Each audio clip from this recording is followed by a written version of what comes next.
एक दिन की बात है, जब मेरे रिश्तेदार के घर शादी में हम 4 लोग गए थे। मैं और मेरा पति ननद नंदोई मनी। जब शादी संपन्न हुई, दूल्हा दुल्हन तो कल रात सुहागरात मनाते पर मैंने तो आज ही जीजा के साथ मना ली थी। मैं इस आनंद में डूबी हुई थी कि एक दिनों में मेरी गुफा में घुसने वाला यह मेरा दूसरा नया लाठी था। जब हम दोनों की सांसें सामान्य हो गई तो जीजा जी उठे और अपना पजामा और कुर्ता पहना। बहुत धीरे से दरवाजा खोलकर वे अपने कमरे में पहुंच गए। उनके जाने के थोड़ी देर बाद मैं भी उठी। मैंने अपने साथ लाए नैपकिन से अपनी गुफा को साफ किया और गाउन पहना और बिना आवाज किए धीरे से दरवाजा खोला और इस कमरे से निकलकर अपने कमरे में पहुंचकर चुपचाप दीदी के पास जाकर लेट गई। इन एक दिनों में 2 लाठी के आनंद से तृप्त मस्ती में डूबी हुई मेरे साथ घटे इस आनंददायक पूरे घटनाक्रम को मानसपट में दोहराती हुई मैं गहरी नींद में सो गई। मुझे पता नहीं था कि सामने वाले कमरे की खिड़की से एक जोड़ी आंखें मुझको घूर रही थी। अगले दिन हम अपने अपने शहर की ओर रवाना हो गए। जीजाजी अपने शहर जयानगर निकल गए और हम सनपुर आ गए। अभी मेरी ननद और नंदोई मनी हमारे साथ ही थे। घर पहुंचकर सारा घर साफ किया, चाय बनाई। उसके बाद मैं खाने की तैयारी में जुट गई। इधर मेरे पति सुजीत कुछ जरूरी सामान लेने बाजार गया हुआ था। उधर मेरी ननद नहाने गई हुई थी। इतने में मैंने देखा कि मुझे अकेला पाकर मेरे नंदोई मनी आंखों में शरारत लिए मेरी ओर आ रहे थे। मैं उसकी आंखों की शरारत को समझने की कोशिश कर रही थी। कुछ समझ पाती मैं। उससे पहले उन्होंने मेरे पास आकर मुझे चौंकाते हुए मुझसे कहा, नैना, सच बताना, कल हमारे कमरे के सामने वाले कमरे में तूने और तेरे जीजा ने 2-2.5 घंटे तक क्या किया? मैं एकदम सकपका गई। मेरा चेहरा सफेद पड़ गया। अभी एक हसीन मुसीबत से तो छुटकारा मिला भी नहीं था कि एक और नई मुसीबत इनाम की तरह मेरे गले पड़ गई। मेरा कामुक दिमाग तेजी से कम करने लगा। इतना तो अब मुझे भी पता था कि यह मुसीबत मुझे एक बार फिर एक और गैर मर्द के नीचे लेकर जाएगी। जैसे जीजा ने जगन के साथ करवाने वाले राज की कीमत मेरी गुफा से वसूली थी, वैसे ही नंदोई जी भी अब जीजा के साथ करवाने वाले मेरे राज की कीमत मेरी गुफा से वसूल करेंगे। मुझे कुछ सूझ नहीं रहा था कि मैं नंदोई जी को क्या बोलूं। मैं यह चाहती थी कि नंदोई जी को यह पता ना चले कि मैं खुद नया लाठी लेने के लिए उतावली हूँ। इसलिए मासूम बनते हुए मनी से मैंने सीधे पूछ लिया, आप मुझसे क्या चाहते हो? साफ साफ बताओ।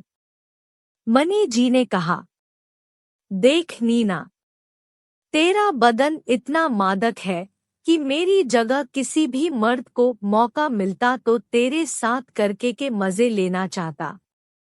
अब जब तूने तेरे जीजा को अपने ऊपर चढ़ने दिया तो हमारा भी कुछ तो हक बनता है। तेरा जीजा तेरी बहन का पति है, मैं सुजीत की बहन का पति।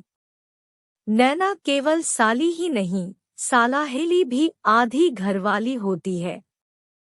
मैं ऊपर से तो नर्वस दिख रही थी पर अंदर तो मेरी नए लाठी की प्यासी गुफा फिर से रिसने लगी थी।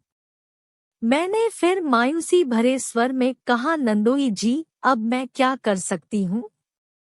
आप भी अपनी इच्छा पूरी कर लेना।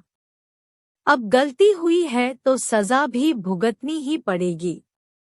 जब भी मौका मिलेगा तब या तो तुम मुझे बता देना या मैं तुम्हें इशारा कर दूंगी।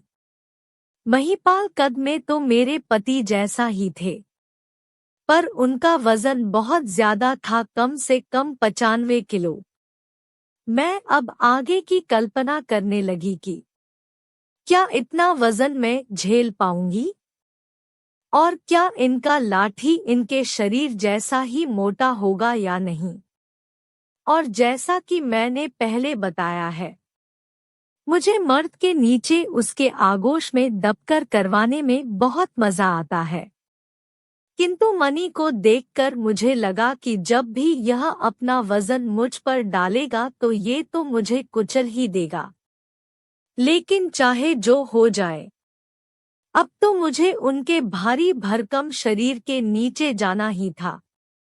पहले यह मनी द्वारा मांगी गई मेरे राज की कीमत थी, जो अब मेरी दबी हुई हसरत बन चुकी थी। हमारी बात खत्म हुई तभी ननद रानी भी नहाकर आ चुकी थी और सुजीत भी बाजार से सामान लेकर आ गए थे।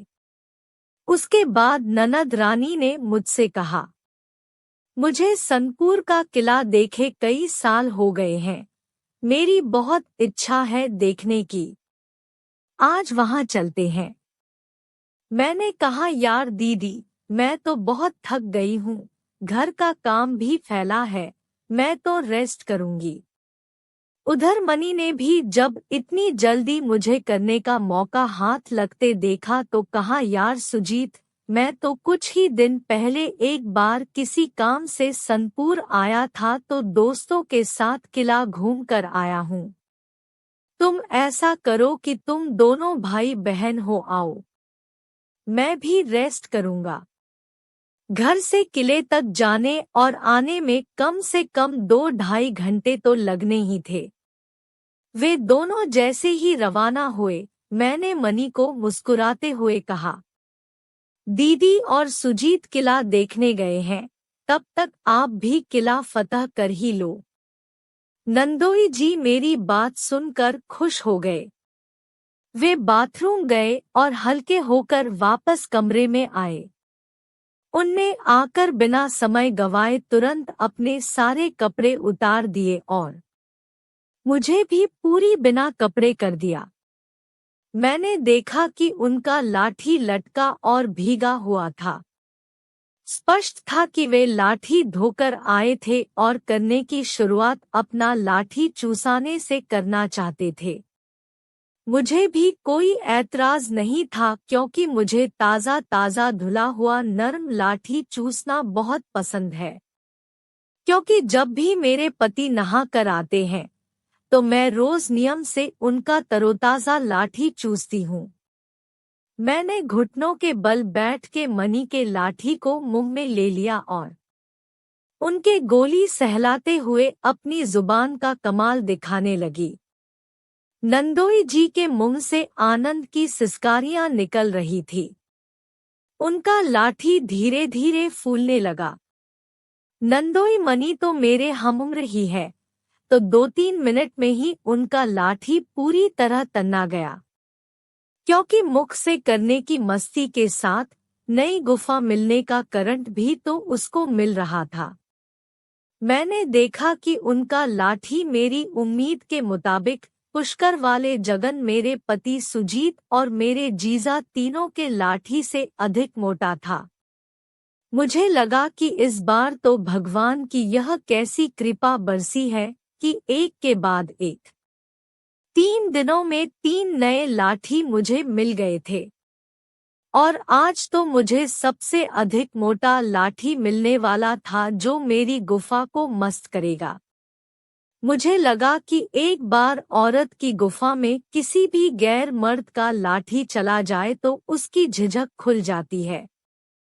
उसके बाद उसकी गुफा को नए लाठी का चस्का बढ़ जाता है। फिर उसे इस बात से कोई फर्क नहीं पड़ता कि उसकी गुफा में कितने लाठी गए। जब मनी जी ने करने के इरादे से मेरे मुंह से अपना कड़क हो चुका लाठी निकाला तो मैं अपने कामों ख्यालों से बाहर आई। मैं उठी और पलंग के किनारे बैठ गई। नंदोई जी ने मुझे उसी स्थिति में लिटा दिया और मेरे दोनों पैर घुटनों से मोड़कर पलंग पर टिका दिए और मेरी जांघों को फैला दिया। अब मेरी रिश्ती हुई गुफा मुंह खोले जैसे उनके लाठी को आमंत्रित कर रही थी। मनी जी ने पहले तो गुफा को चाट चाट के गीला किया और अपने लाठी के लाल सुर्ख सुपारे को मुखलार से चिकना किया। मैंने भी सहयोग करते हुए करवाने को तैयार अपनी गुफा के बाहरी होठों को उंगलियों से फैलाया। नंदोई जी ने गुफा के बीच में लाठी को टिका के एक जोर का झटका दिया। एक बार तो ऐसा लगा मानो मेरी गुफा फट गई हो, मेरी सांस जैसे एकदम से रुक गई हो। किंतु कुदरत ने गुफा में इतनी लोच दी है कि वह बड़े से बड़े लाठी को आसानी से अपने भीतर समा लेती है। कुछ ही पल में नंदोई जी का मोटा लाठी मेरी गुफा में अच्छे से सेट हो गया।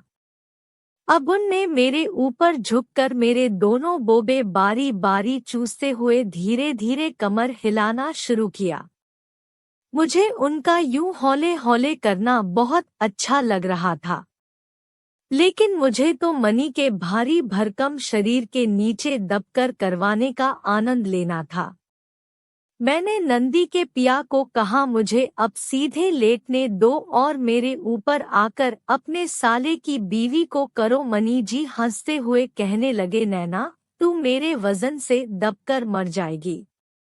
तो मैंने कहा, आपके नीचे दबकर आपके मोटे तगड़े लाठी से करवाते हुए मुझे मौत भी आ जाए तो वो कितनी हसीन होगी। मेरी इस बात से नंदोई जी एकदम उत्साह से भर गए।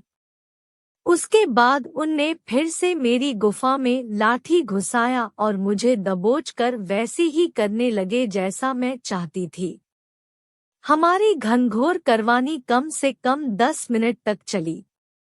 पहले तो मुझे लगा आज मेरा चरम नहीं उठेगा, क्योंकि मैं 3 दिन से लगातार करवा रही थी और रात में भी जीजा से करवा के झड़ी थी।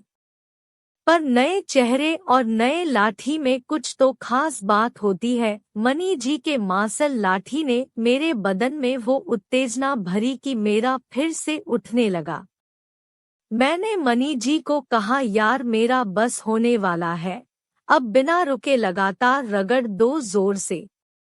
मनी जी ने करने की गति पैसेंजर से एक्सप्रेस वाली कर दी। 2 मिनट में ही मैं बदहवास होने लगी। घर में कोई नहीं था। मैं चिल्लाने लगी, मजा आ गया यार मनी, मजा आ गया यार, तुमने पहले क्यों नहीं करा? ननद जी कितनी खुशकिस्मत है जो जब चाहे तुम्हारे मस्त लाठी से करवा के मजा लेती है। मेरी गुफा पर दस्तक दे ही रहा था कि मनी के लाठी से पानी की धार ने गुफा को बेचैन कर दिया। लेकिन इससे पहले कि लाठी निर्जीव हो, मैंने उसे पकड़कर गुफा के मुहाने पर 2-4 बार रगड़ा और बस मुझे सुख, परम आनंद की प्राप्ति हो गई। मेरी बहन और मेरे पति की बहन करने वाले दोनों मर्दों ने बारी बारी मुझे भी कर दिया था।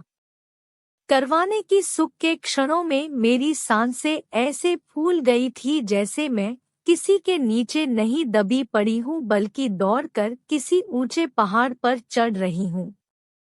करवाने के बाद मैं बहुत देर तक मस्ती के सागर में डूबी अपनी सांसों को सामान्य करती रही। जब सुजीत और मेरी ननद किला देखकर वापस लौटे, तब मैं तो रसोई में काम कर रही थी और नंदोई जी नहाने गए हुए थे। उन्हें बिल्कुल पता नहीं चला कि पीछे से हम दोनों ने करवाने के क्या क्या खेल खेल लिए हैं। शाम को ननद और मनी जी भी अपने घर रवाना हो गए। रात में मैं सुजीत की बाहों में थी। उनको पिछले कई दिन से करने का मौका नहीं मिला था, इसलिए उन्होंने मेरे को करने की इच्छा से अपना हाथ आगे बढ़ाया। पर मैंने कहा, नहीं यार, आज बिल्कुल भी इच्छा नहीं है। उन्होंने कहा, अरे यार, कितने दिन हो गए तुझे किए हुए, आज तो करने दे। मैंने कहा, तुमको किए हुए चाहे कितने ही दिन हो गए हों, पर इन 4 दिनों में मेरी गुफा ने तो 3-3 गैर मर्दों के नए नए लाठी ले लिए हैं। सुजीत एकदम चौंक गए और बोले, यह क्या कह रही है तू? पुष्कर वाले जगन का तो मुझे पता है, बाकी 2 मर्द कौन हैं जिन्होंने तुझे किया है? जल्दी बता न यार। मैंने तीनों मर्दों की कहानी विस्तार से सुजीत को सुना दी। उनका कड़क लाठी सुनकर और अधिक अकड़ गया। उन्होंने उत्तेजित होते हुए कहा, अब तो भेंचौद कुछ भी हो जाए, आज तो मैं तेरी मटका मार के अपना तूफान ठंडा करूंगा। सुजीत ने मुझे उल्टा लिटाया और बहुत सारा तेल लगाकर अपना लाठी और मेरी मटका को चिकना किया और अपने लाठी को मेरी मटका में दम लगा के दांत भींच के जबरदस्ती घुसेड़ दिया। मेरे मुंह से घुटी हुई सी चीख निकल गई, अरे साले निर्दयी जालिम, जरा आराम से तो मार। उसके बाद सुजीत कहने लगे, मैं तो सोच रहा था कि आज तेरी करके तुझे मस्त कर दूंगा, पर यहाँ तो साला मामला कुछ और ही निकला। तू तो बहुत बड़ी मादरचोद निकली नैना। उसके बाद में सुजीत ने वासना के आवेग में किस तरह मेरी मटका को गुफा बनाया, मैं बयान नहीं कर सकती।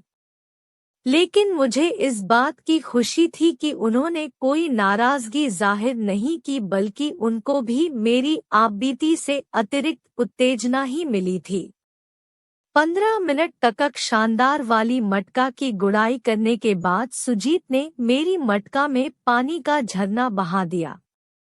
उसके बाद वे पस्त होकर मेरी पीठ पर अपना पूरा वजन डाल के स्खलन का आनंद लेते रहे। 3 दिनों में मैं 3 नए लाठी लेकर कामसुख से पूरी तरह निहाल हो चुकी थी।